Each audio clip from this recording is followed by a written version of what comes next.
For the latest COVID-19 news and updates, visit Hartford Healthcare's coronavirus website. All right, good afternoon, everybody. I'm here with Paul and Josh, of course. Deirdre Gifford is here with us as well. Take a few thoughts about where we are in our testing as she does double duty as we ramp up towards the May 20th date. Here with Gwendolyn Thames and David Lehman to explain a little more about the protocols going forward as regards small business and a resource where you can go if you have any questions, because we're going to discuss a little bit May 20th, the metrics on how we got there and where we stand in terms of what we started discussing about 30 days ago with you. It's worth noting that tomorrow, I'm really pleased that two of our loosely aligned advisors on this, Scott Gottlieb, former head of the FDA under President Donald Trump, and Zeke Emanuel, who took a lead role at public health under President Barack Obama, will both be on tomorrow to give their thoughts about where Connecticut stands in terms of our response to the COVID crisis and what they see going forward. It gives you an idea of some of the expertise that we've been able to draw upon. And finally, Wednesday, May 20th, the final debriefing from Indra Nooyi and Dr. Albert Coe, and their role as the Reopen Connecticut Advisory Board will be coming to a close, but they've tried to be here every week, briefing legislators along the way, talking to many folks individually, and here to take questions from the press and you. So those are the first few days of this week with May 20th as our key point. As you can see from the daily summary, again, hospitalizations are down, tests performed are up, and the positive case, the percentage of those testing positive compared to those tested is below 10%. These are all part of the metrics, as you remember, going back a few weeks ago now, were key to our May 20th date. Let's keep going here in terms of those criteria, Max. Number one, the criteria was a 14-day decline in hospitalizations. That was important in terms of capacity at our hospitals, probably number one. It hasn't been 14 days, it's been practically 4 weeks of declining hospitalizations. We're about 53% below peak. And one of the reasons I think that's important is we've been looking at the possibility of regional outbreaks. What we've seen around the country is they've slowly loosened up some of their protocols is the possibility of regional outbreaks.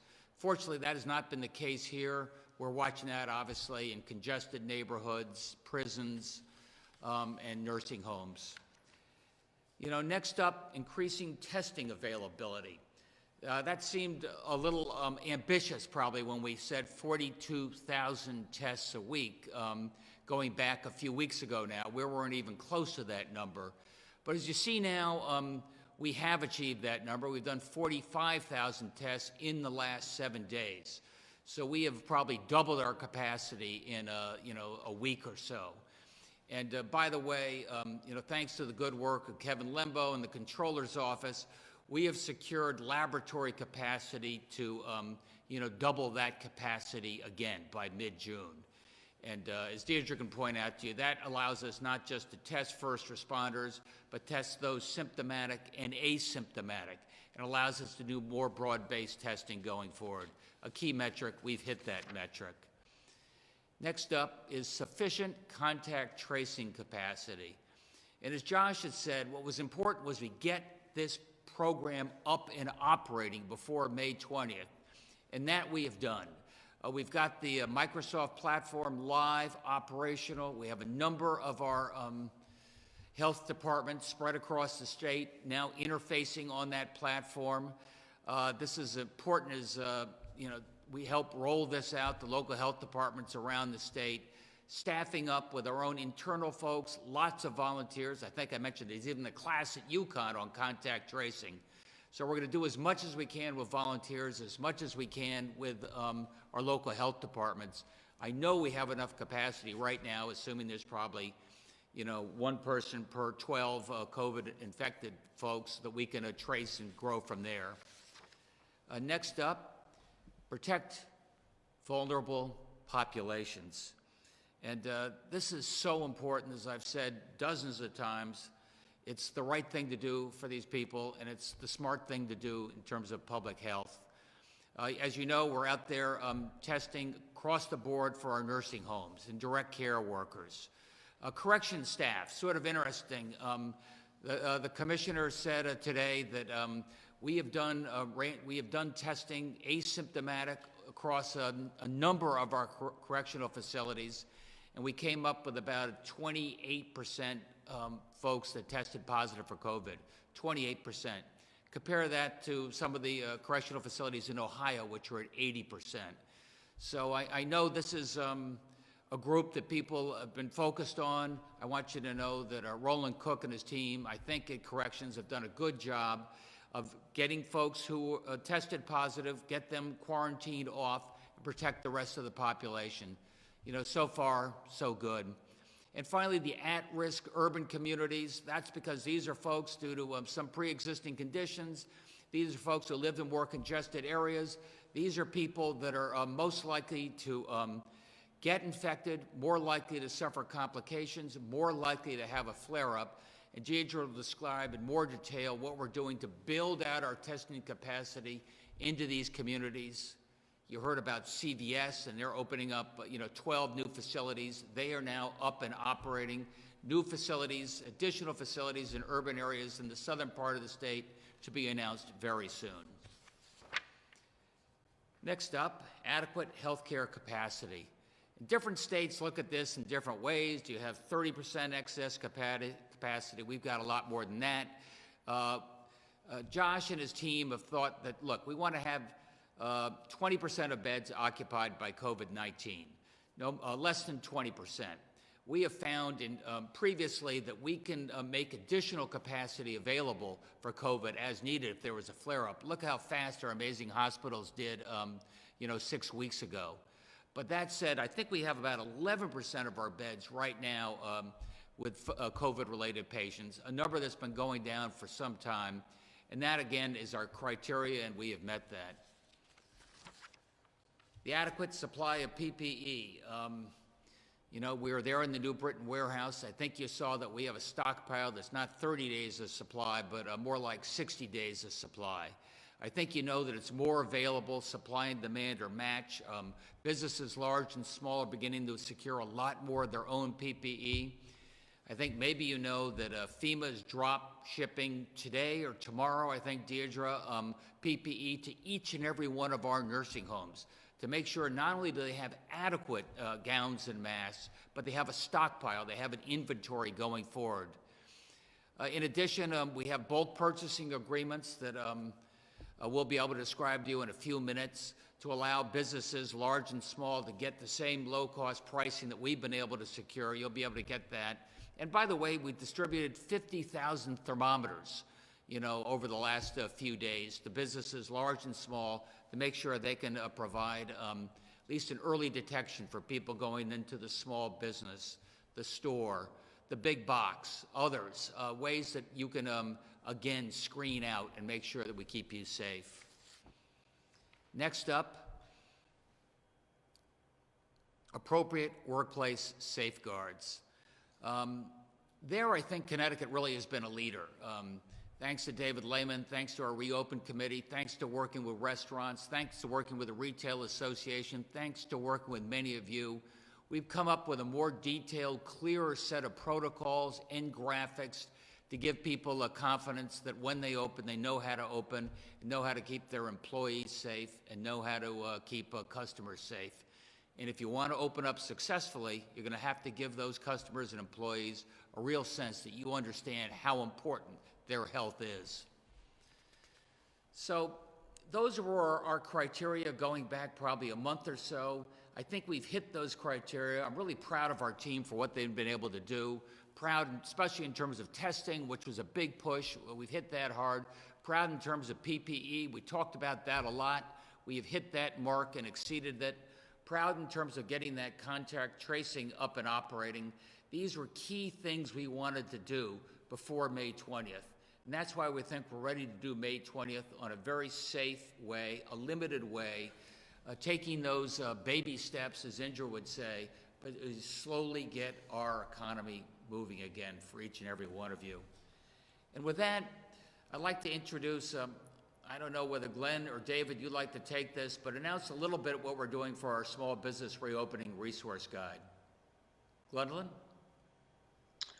Sure. Thank you, Governor. Oh, I hear an echo.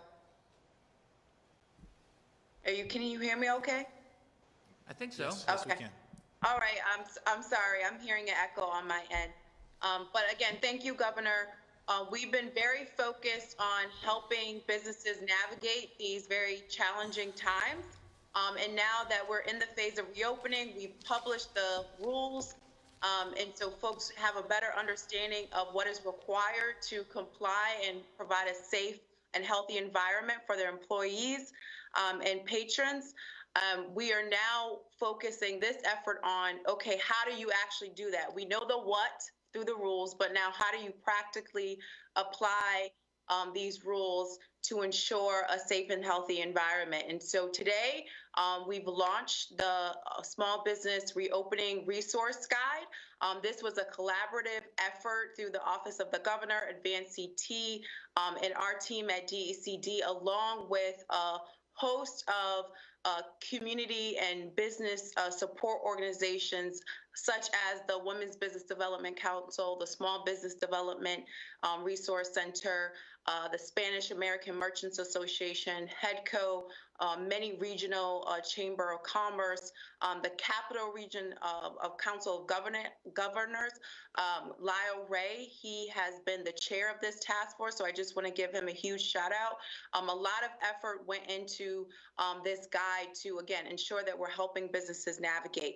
A part of this guide that will be on our website, small businesses will be able to access a comprehensive list of financial resources. So outside of going to your traditional bank, there are other capital availability from our community financial institutions, CFIs. There are still several other loan products outside of PPP that the SBA through the CARES Act that are available. So there's a listing of those.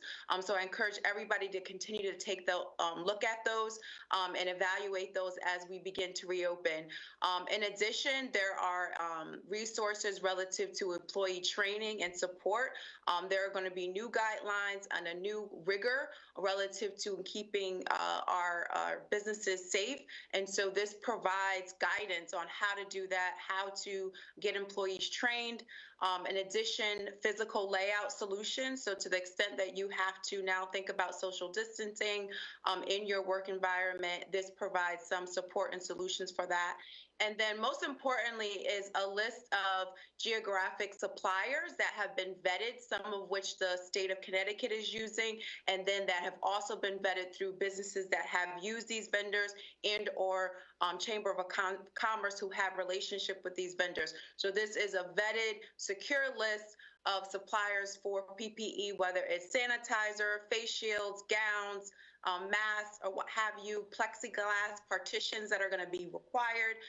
You can find Connecticut suppliers as well as suppliers outside of Connecticut as a good starting point to start you up, if you will, because I realize it's been difficult for a lot of small businesses and the feedback that we've received and price gouging, getting taken advantage of. So we wanted to provide a kind of vetted, safe list to get started for our small businesses.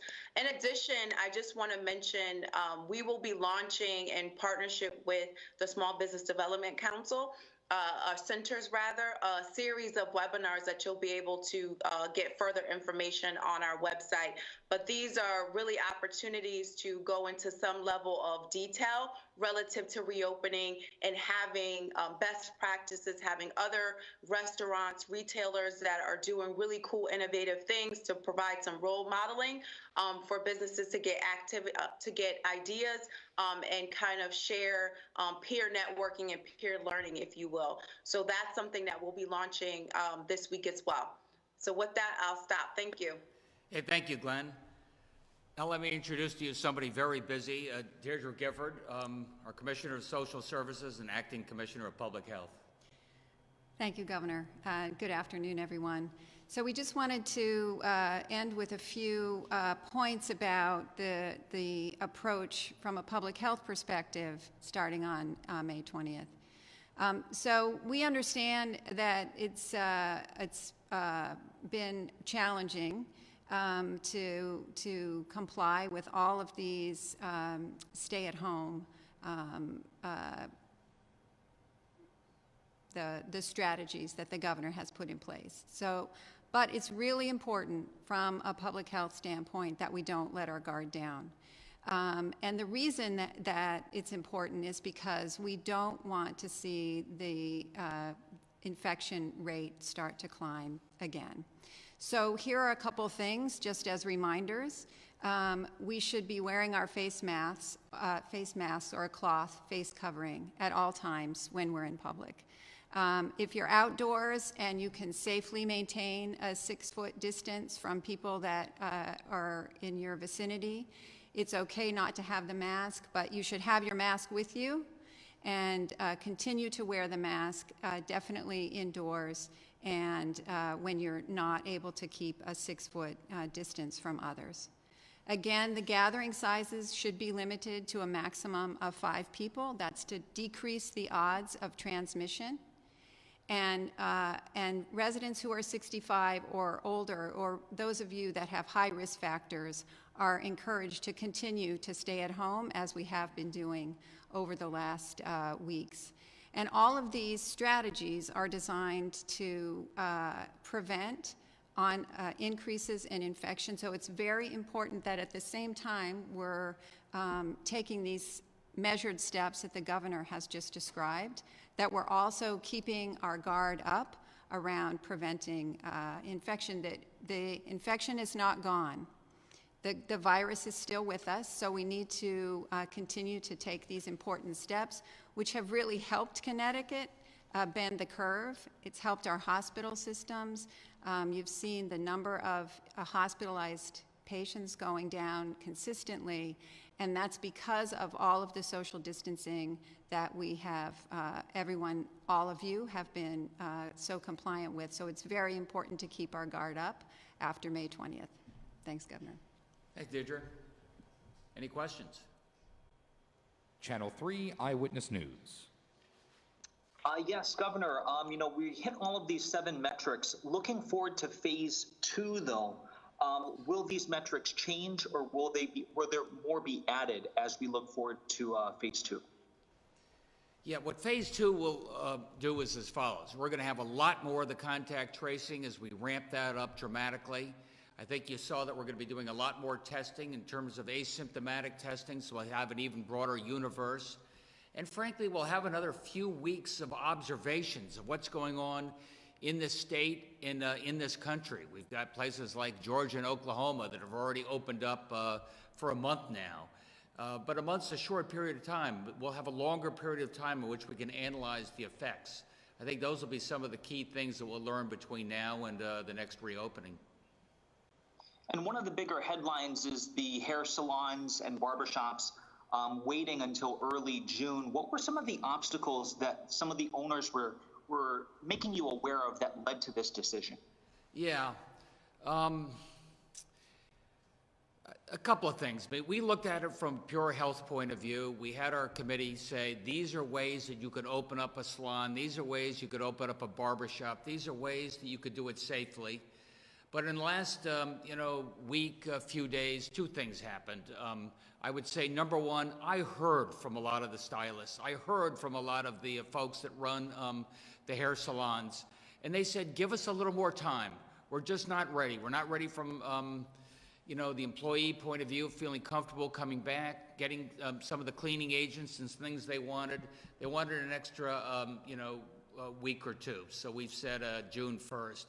And secondly, we had thought about May 20th because, Rhode Island, some of our neighboring states were talking about doing it about that time.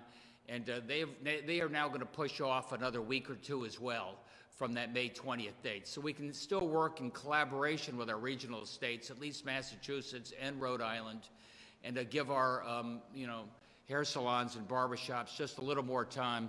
And look, I apologize because I know some of you were all set, ready to go on May 20th.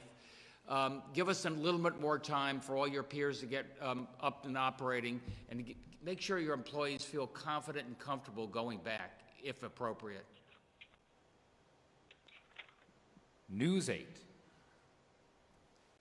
Hi, Governor. This is Sabina with News 8. So touching on the pausing of the hair salons reopening, obviously we heard from a lot of hairstylists who were very happy with your decision, but we also heard from business owners, salon owners who are not happy with it. And I got a quote from a viewer here who I think sums up two of the main issues we've been hearing a lot of lately, which is the reopening as well as the unemployment issues.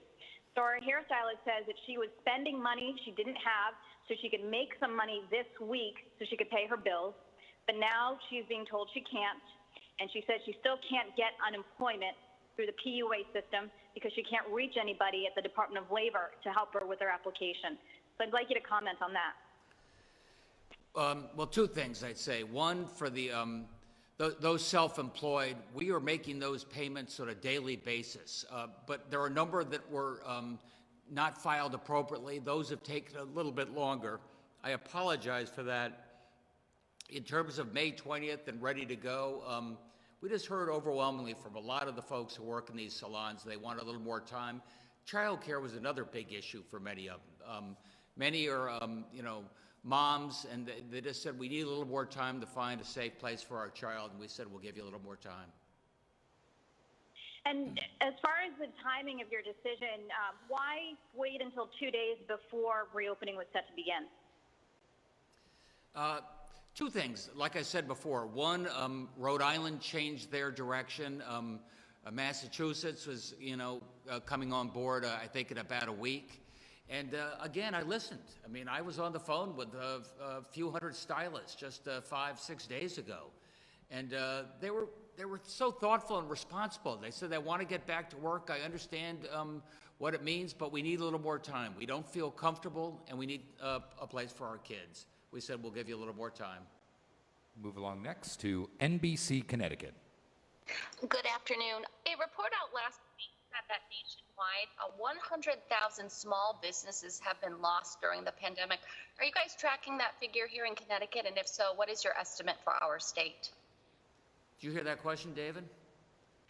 I did, yeah. Let me try to weigh in here. So I had not seen that report nationwide. We've not seen any reports and have not gotten good data yet on small businesses that have closed down here in the state. It's something we certainly will be tracking, and as we get data on it, we will report out. Okay, and my second question is, both you, Governor, and Commissioner Lehman have talked about your hope of not having everyone rush out for the businesses reopen on Wednesday like they have in other states such as Wisconsin and Georgia. Our informal polls show that 73% of people are not comfortable with visiting restaurants outside right now. Are you content when you hear numbers like that, or are you concerned about the potential lack of consumer confidence in your reopening plan and the safety steps being taken? My experience is, with the exception of bars and nightclubs, most people have been pretty cautious, even in places like Georgia that opened up broadly about a month ago.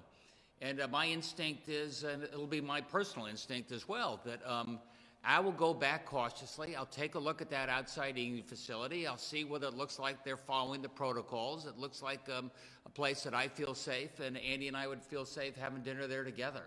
So my hunch is you're going to have to earn the confidence of the consumers over a period of time. It will not happen overnight. Yeah, I would just add on to that, Governor. We've done some polling ourselves, and the percentage you just put forth is consistent with what we've seen. And as the Governor mentioned, this takes time. I think it's going to take experiences at that retail shop, at that restaurant, to see what the new normal looks like in terms of hygiene and cleanliness. And I think you're going to see confidence build over the coming weeks and months. Thank you both. News 12 Connecticut.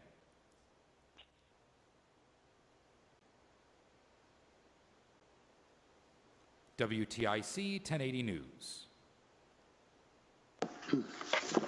Hi, Governor, you mentioned the Reopen Group is winding down. I know that Indra had said this is a process that's going to go on all year. So how is that going to play out with you transitioning to this group out of Boston, or how's that going to work?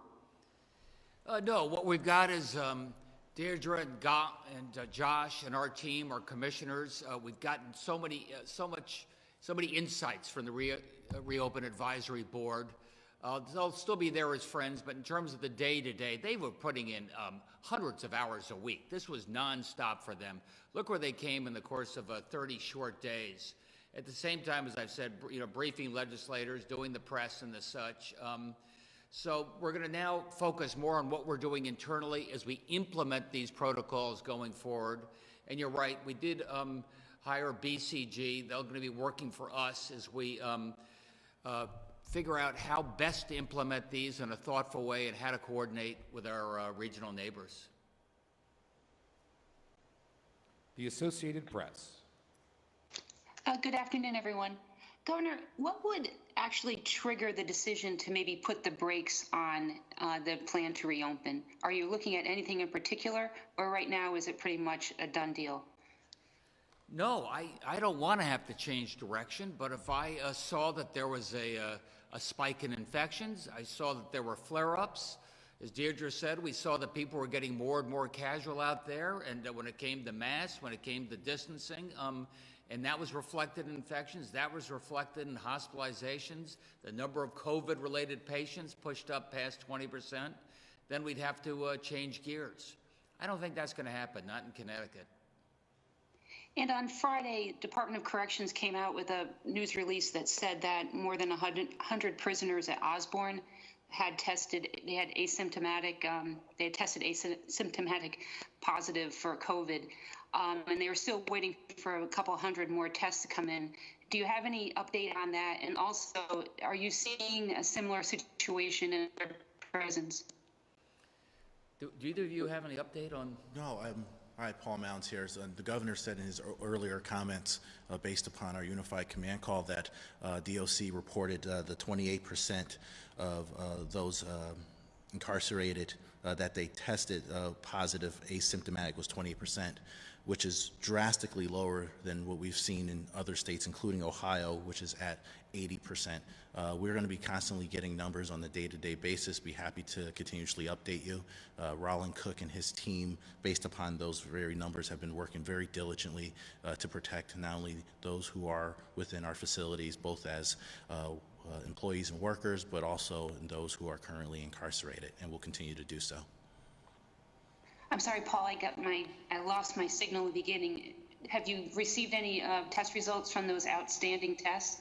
The governor reported, based upon DOC's number, that 28% came back positive asymptomatic, which is drastically lower than our comparable states such as Ohio, which is at 80%. So we'll get you additional numbers as soon as we hear them from those additional tests. Okay, thank you.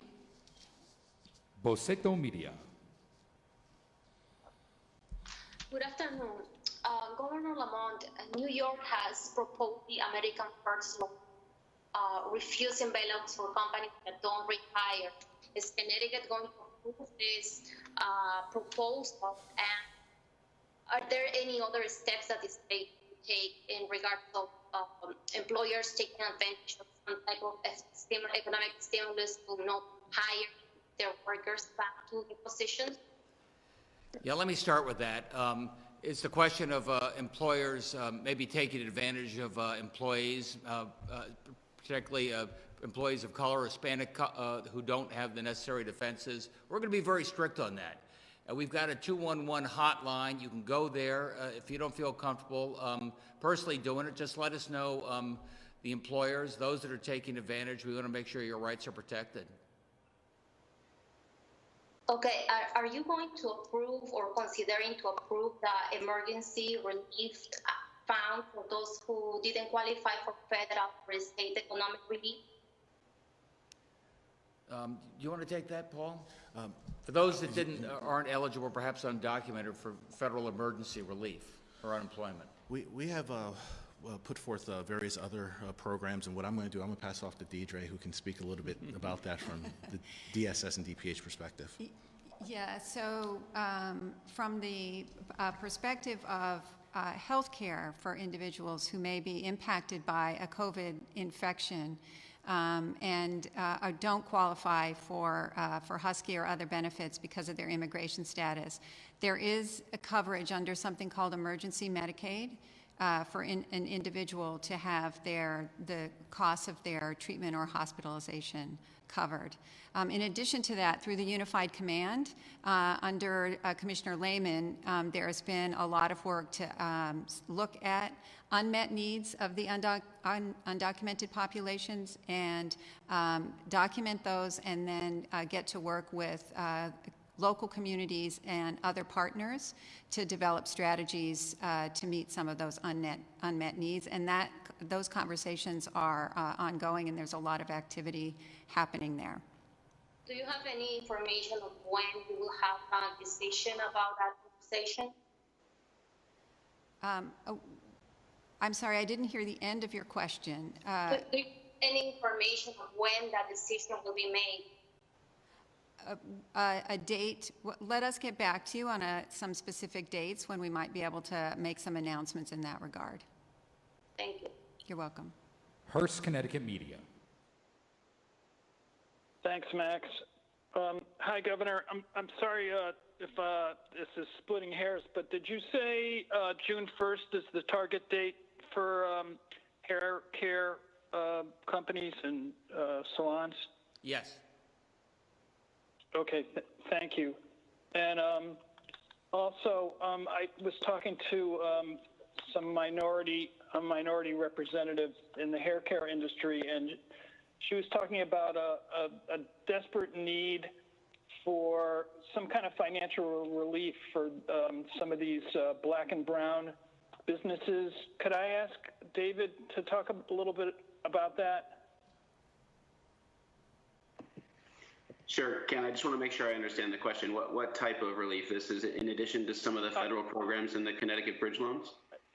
Yeah, it doesn't seem like these might be underserved communities also. They might have bankability problems, if you know what I mean. Understood. So obviously there's a couple things that we've been working on, one of which under Glenn Thames, Deputy Commissioner, has been the expansion of the HEDCO loan program from $2 million to $5 million. And that program exclusively focuses on minority and women-owned businesses in the state of Connecticut, in our cities, businesses up to 20 people, and they provide up to $20,000. So we're able to provide capital, and this is a loan which becomes a grant if the proceeds are spent in a way that is consistent with the program that is really meant to help these businesses in particular. And again, we've increased the size of that program from $2 million to $5 million. Happy to discuss more offline if there's still unmet needs out there and there's programs that we can create. And when was it increased to $5 million, please? I believe it was a week and a half ago, Glenn. Yes, that's correct. And to date, as of late last week, 2 million had been approved, and over 150 companies started to get funded. So that program is full speed ahead, and companies are starting to get capital. Thanks. And Governor, can you tell us what happened with your conversation with the tribes regarding reopening timelines and online wagering and such last week? Yeah, we had our first conversation, and let's say it's an ongoing conversation, but I feel strongly, and my regional governors feel strongly, because I've talked to all of them, that it would be premature to open the casinos in the very near term. How long was the meeting? Was there a full agenda discussed? Or, I mean, I guess online wagering would have to go maybe farther down the line. I don't know. Yeah, that ended up not coming up in the conversation, but we had just a telephone conversation. Paul was there as well. The tribes were there. Obviously, they feel some urgency to get going, and you know, our reopen committee and frankly the governors in the region just think that's not the right way to go right now, given the nature of the casino, indoors, older population, food and alcohol. Just time to wait a little longer. Thank you. CT News Junkie. Thanks, Max. Governor, I wanted to know, we have 1,500 child care centers that are currently open in the state of Connecticut. I wanted to know what information we have about them, and are the staff being tested on a weekly basis? Well, let me start on that, then Deirdre can save me. But we've got, unlike other states, we kept our daycare open. We have more capacity than many of them. We have 25% capacity right now. Beth Bai has explained to me. So that's very important. Again, for example, the folks at the salons who were really concerned about childcare if they were going to go back to work even on a part-time basis. So we've got that capacity right now. In terms of the testing, Deirdre, where are we on that? Yeah, thank you. So first, I just wanted to say a note of thanks to all of the individuals who have been working in childcare over the past weeks and months. It's been so important for our frontline workers and our essential workers to have that capacity. So thank you for all of the work that you've been doing. Commissioner Bai, as you know, because I know she's spoken to you all, has done a really great job of working with DPH and with the providers around guidance for classroom size and sanitation and all those important guidelines. And we have not seen large numbers of cases in daycare centers of COVID. They do report to DPH, and it's been a very, very small number of cases that we have seen. So we are not in our first phase of high priority testing. The daycare workers are not specifically called out, but as we continue our reopening strategy and we continue to add to our testing capacity and our testing strategy, all types of frontline workers, we will begin to develop guidance and recommendations for. Do we have any idea, though, if children are carriers of this virus, or if they're better carriers of this virus? Do we have any information that's been shared with the Department of Public Health to kind of put together the pieces of that puzzle? Not that I'm aware of. Obviously there has not been widespread testing of children, but in general, we have not seen around the world that this has been a population that's been adversely impacted. And as you know, we've had very, very small numbers of cases of COVID infection in young children in Connecticut.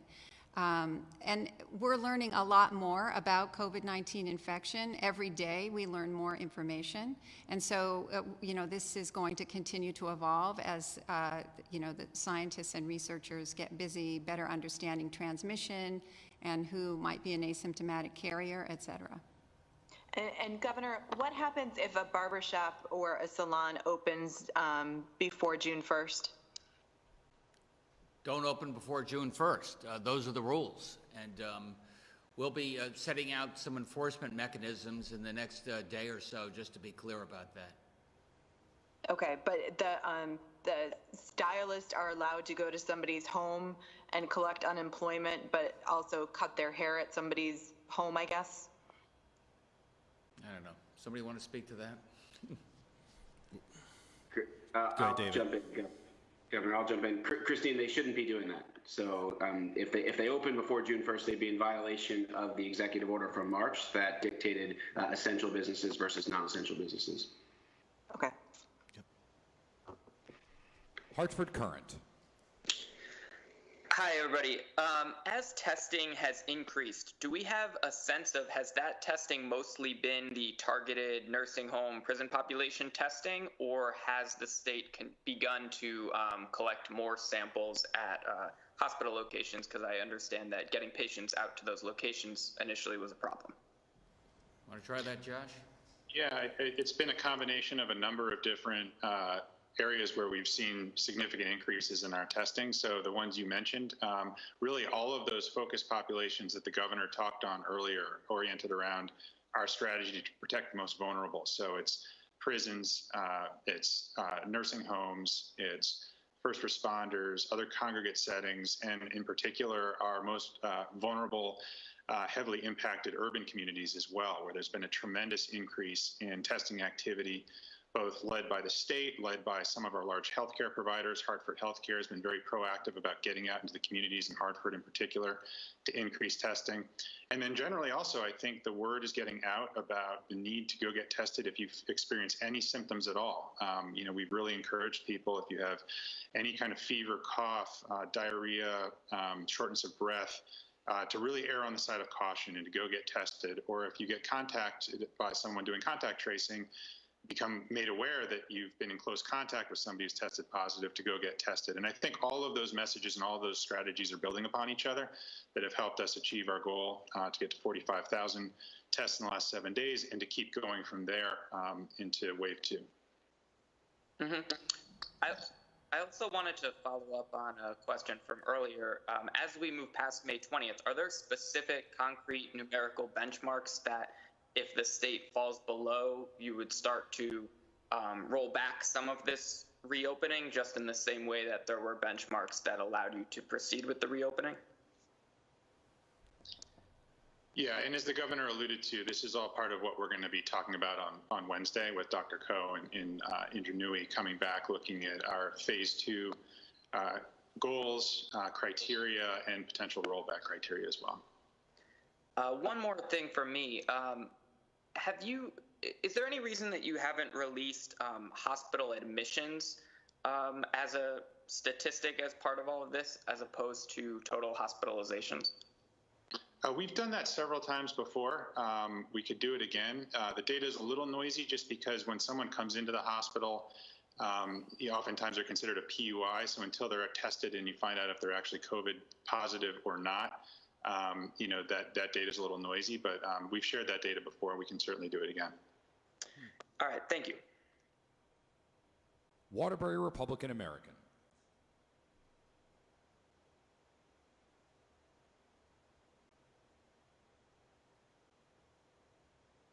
Thanks. Sorry about that.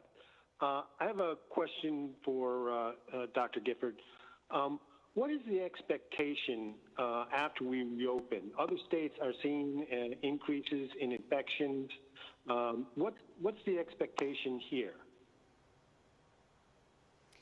Are you asking what are we anticipating in terms of potential increases of infection in Connecticut?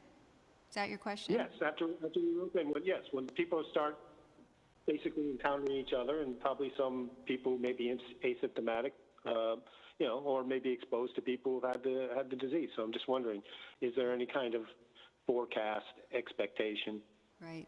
So we need to do everything that we can to prevent that from happening. And that's why the governor has outlined this very measured and slow reopening strategy.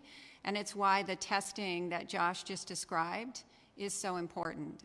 The last slide in the governor's presentation was titled "Don't Let Our Guard Down," and I think that it's really important that we remain vigilant in terms of protecting one another from exposure to COVID-19. The virus is still present in our communities, so we need to continue to practice the social distancing, wearing the masks. I saw a statement the other day. Someone said, "My mask protects you and your mask protects me." And I think that's a very good way to think about the community effort to prevent increases of infection. We all have a role to play in keeping up with the social distancing, wearing our masks, washing our hands. All of those things don't change on May the 20th. So it's very important that as we begin to do this reopening, that the very complete and detailed guidance that Commissioner Lehman, his team has laid out, it's going to be important to follow those things, because we don't want to see an increase of infection, and so keeping the guard up is really important. Shouldn't it follow that there will be an increase in infections? I mean, it just as vigilant as we may be and as smoothly as things may go? It doesn't necessarily follow, but some of that is in our hands. A lot of that is in our hands. So that's why the testing, continuing to follow the guidance, is really important. You know, there are countries where we have seen a resurgence, and then there are countries around the world where they've been able to successfully keep the infection rate very low. And so we have some control over whether the infection comes back. One thing to keep in mind is as case numbers fall, the chance of being exposed becomes lower. So it's really important that we continue to keep the social distancing and the other measures in place, because that'll continue to lower the overall infection rate in the community and lower everybody's chances of contracting the infection. Okay, and this might be for David or the governor or Josh. Will businesses be allowed to refuse service to customers who don't have masks on? I realize the executive order has exceptions for people who can't wear a mask for medical reasons, but we're getting questions. Can businesses, or employees for that matter, refuse service to customers or patrons who refuse to wear a mask? My feeling on that is yes. You know, unless you have a pre-existing reason that you cannot wear a mask, you should not be there to endanger somebody else by demanding service from somebody. So the answer is yes, you can deny them service.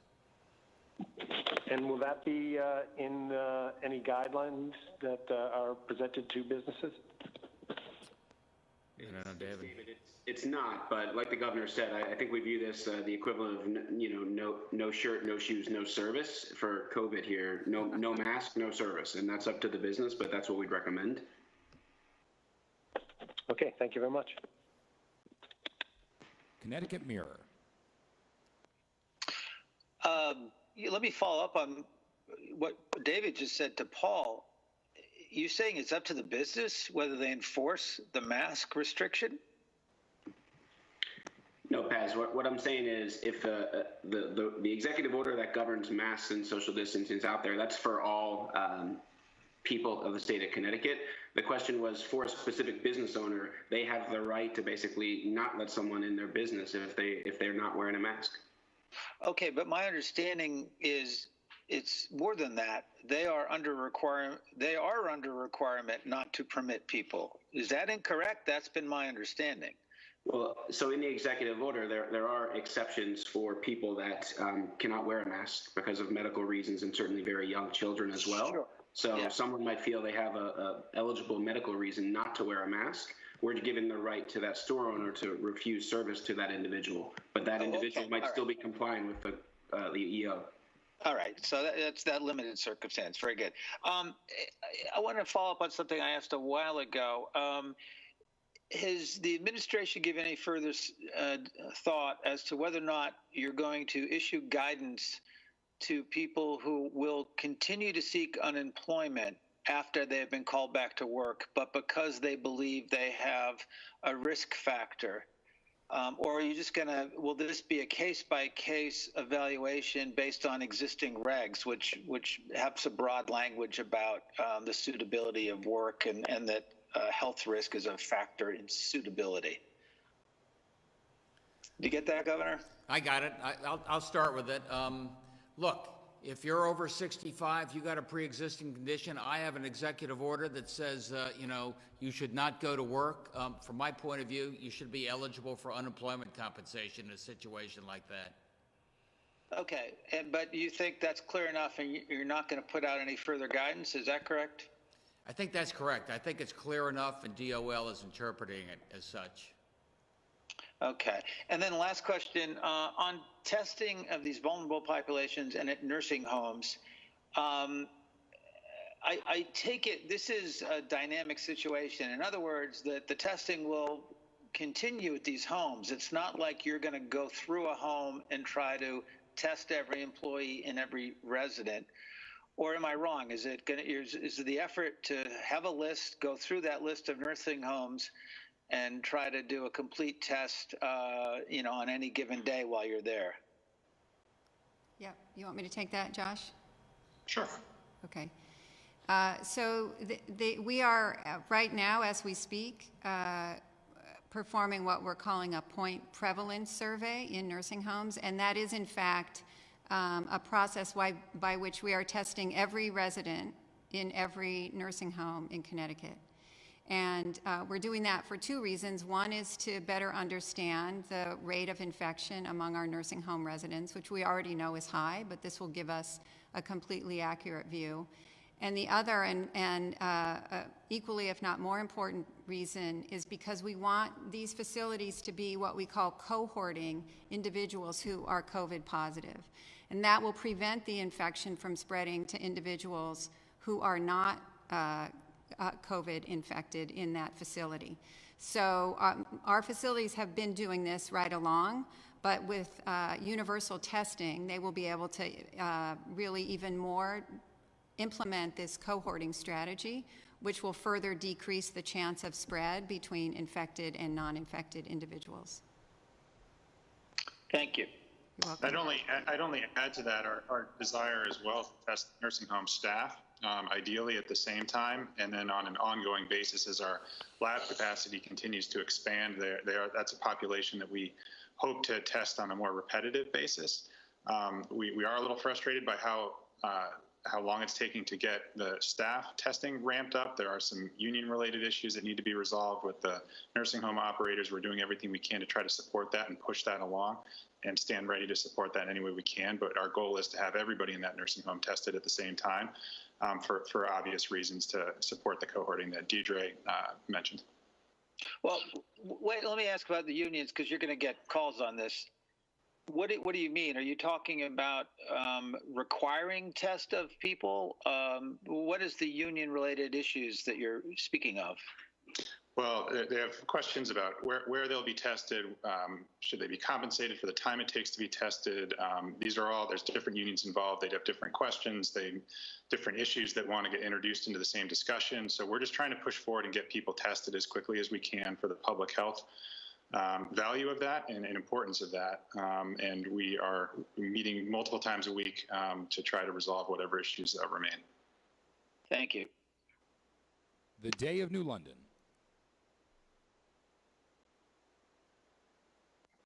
Thank you. As businesses reopen, there have been some concerns about larger crowds of people walking outside, passing close by each other on streets, and congregating in public areas. Does the state have any additional guidance on how communities should handle that aspect of the reopening?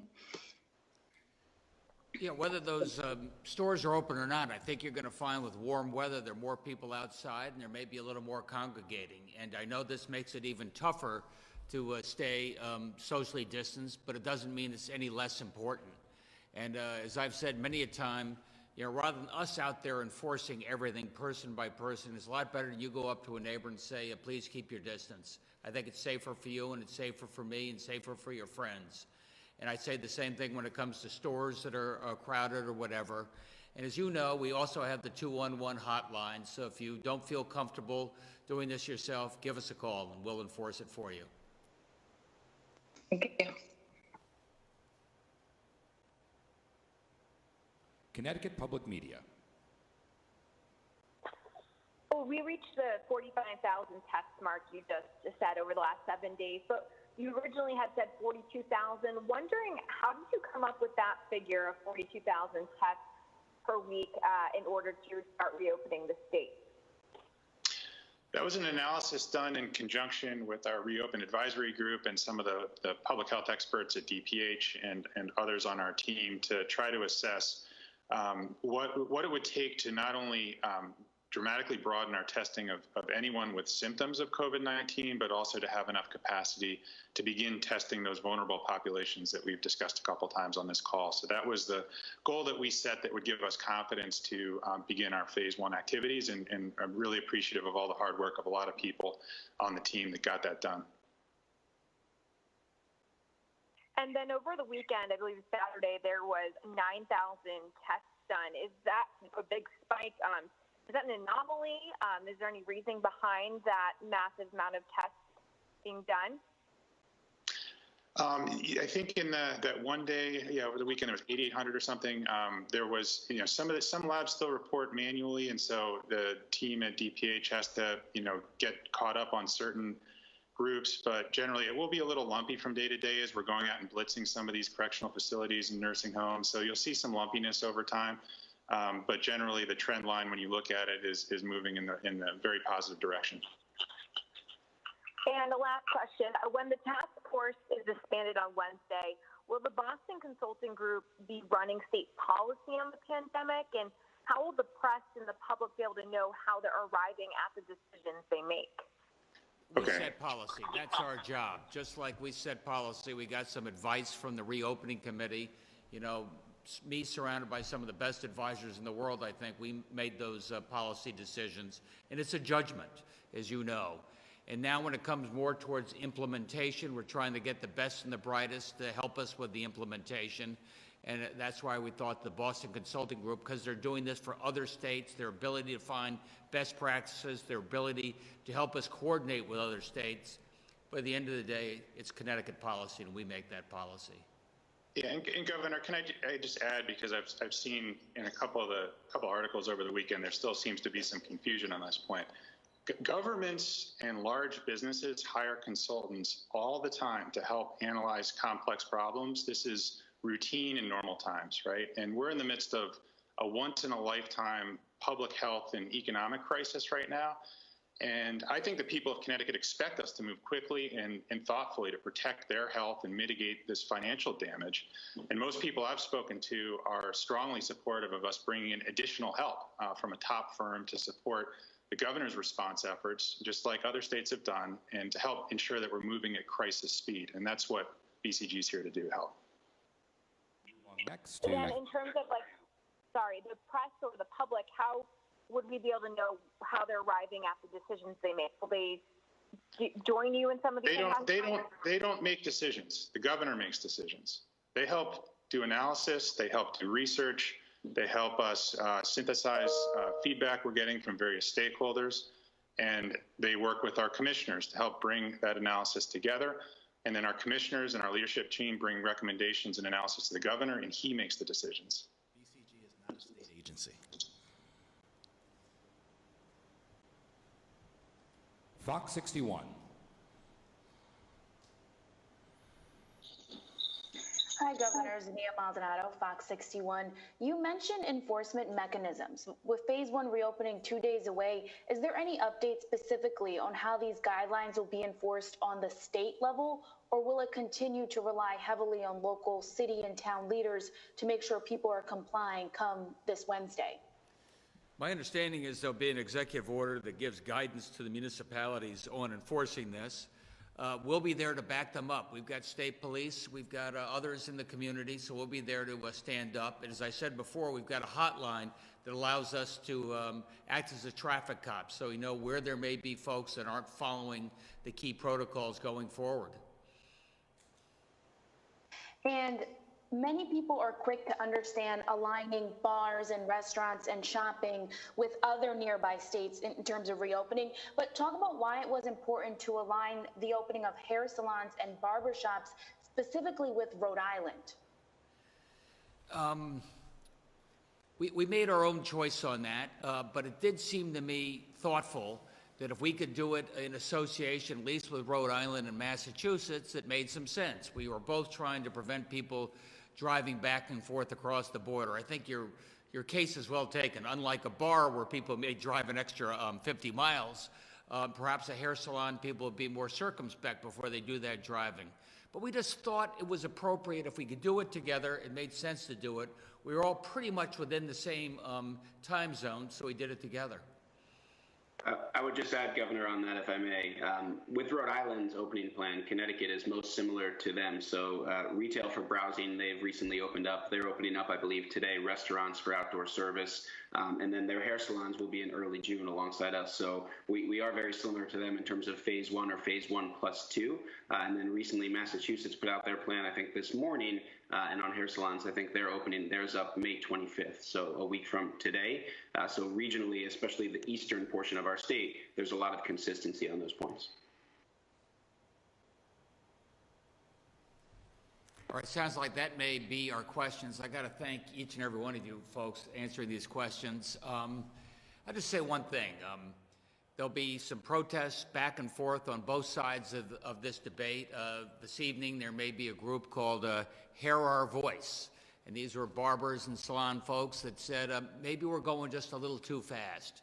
And we did hear your voice on this. Look, from a public health point of view, we felt very confident that what we were doing would not jeopardize your health, and more importantly, or just as importantly, not jeopardize the health of the greater community. But people needed a little bit of time, and we gave them some time to take care of some things that would make them feel even safer. And on the other side of the equation, I get a fair number of Liberate Connecticut protests driving around as well. And, you know, in one sense to me, it says you have the right to be as happy as you want to be, but not if it jeopardizes the greater good, not if it jeopardizes the public health. And I liked, Deirdre, you know, your comment about the mask that says your mask protects me. And I think you should remember that sentiment as we go through this next stage of a quiet reopening of our state. Let's get it right. Let's do it together. Thanks, everybody.